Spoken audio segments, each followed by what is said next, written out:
Hi, I'm Ho Chie Tsai with TaiwaneseAmerican.org. Today, I'm here with my friend Shawna Yang Ryan, author of Green Island, a historical novel and family epic that starts in Taiwan during the infamous events of February 28, 1947. The martial law period that followed saw the roundup and executions of an estimated 20,000 Taiwanese.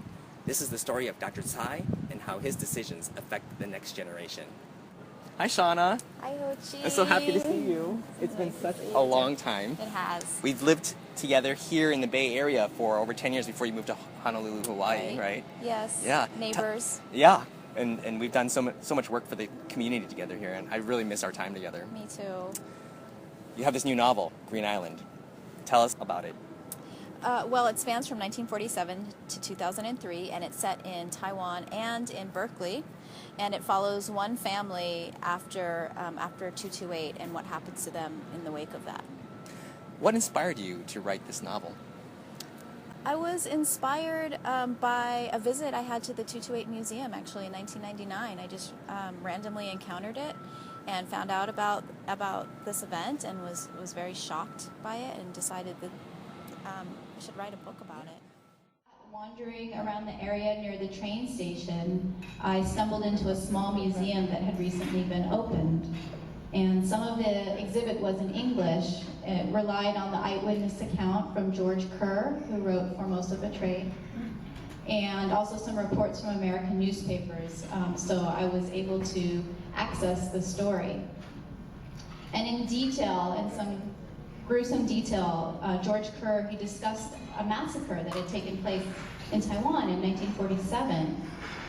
He told the story of the moment that led to the start of the massacre, the story of the widow selling cigarettes who was stopped by the Monopoly Bureau agents and beaten.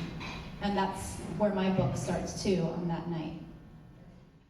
You spent a lot of time in Taiwan, actually. A couple years at least? 4 years, yeah. Tell us about your research during that period and some of your other stories there.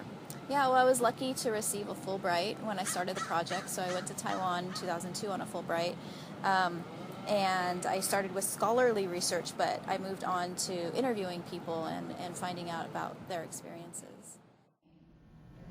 He also talked about the young men who were beaten and left on the mountain roads, and he talked about the waterways that were clogged with bodies.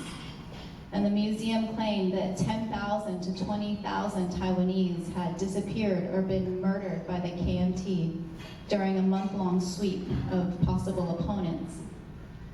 Until 1987, 40 years, it had not been publicly discussed in Taiwan, and to speak of it had been a crime. So this is what I learned in the museum, and I left the museum totally stunned, because how could an event this big be kept secret by an entire nation?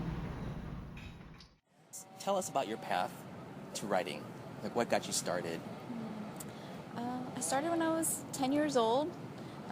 So my parents, we had a TV with like the knobs, and my dad would like literally take the knobs off when he went to work, so we came home and we couldn't watch TV, so I had to entertain myself. So I write stories for fun, and it's just something I loved and I couldn't stop doing. Yeah, and you've made a career out of writing, out of Luckily, teaching. Yeah, it's amazing. Tell us about that path. I feel really lucky. I'm not sure how that happened. I think I've been really lucky. I've been really stubborn about it. You know, there were times I was like, I should go get a PhD or I should go get this job. And I thought, well, I only live once. I'm going to try to make this writing thing happen. Yeah. And luckily it worked out. Have you had challenges along the way? There have been challenges with writing and also with this book. I mean, especially with this book, it's such a complicated story and there's so much history to cover that I wasn't quite sure how to do that. So I had to write it in many different ways before I figured out the story that I actually wanted to tell. So it was a long process. Yeah, I've been through the journey with you Yes. in many ways, and it's really been over a decade that this book really started taking form. And with many rewrites, correct? Mm-hmm. Yeah. Tell us about that. Well, first of all, thank you for believing in me for so long. Like, I really appreciate the support you've given me this for as long as I've known you. And you were one of the earliest supporters of the book, like helping me meet people and talk to people. So I went through many drafts and discarded a lot and finally figured out how to tell the story in a voice that I think is accessible. The title of my novel, Green Island, is based on a song, the Green Island Serenade. And there's some debate over the roots of that song, the origins of that song. Some people say it's just a love song. Other people say that it was composed on Green Island.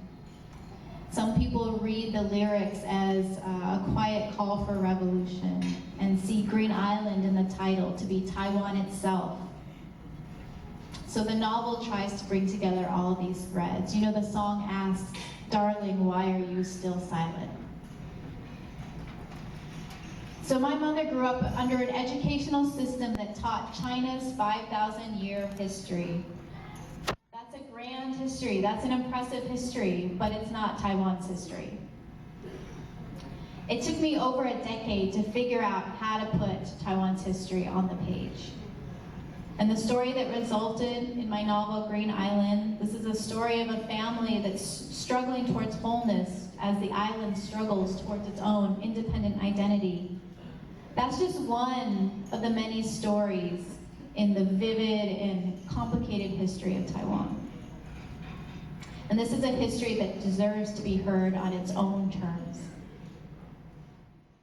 What do you think the impact of this book might be for the community? Recently there was an article in the New York Times about going into the archives and finding these unsent letters from prisoners on Green Island, right? And so they delivered these letters to the families, and the families were so moved and wished they had received them sooner because it helped give them closure. And I hope that this book offers some opportunity for people then to start sharing their own stories and gain some closure in this really painful part of Taiwan's history. So it took me 14 years from the first thought of writing this story until I finished the final manuscript. 14 years that I spent thinking and pondering and loving these characters and thinking about the circumstances that shaped not only them, but a nation. This book is fiction, but I hope it honors the very real and steadfast spirit of the people of Taiwan. It's meant to memorialize the sacrifices that everyone in this room made to make Taiwan what it is today. I hope that for other readers, it will give them a vocabulary to talk about Taiwan in the right way. I think that if we all work together to share our stories, all of us, the first generation and the second generation, and soon the third generation, we can change the conversation on Taiwan in the world. This is my hope.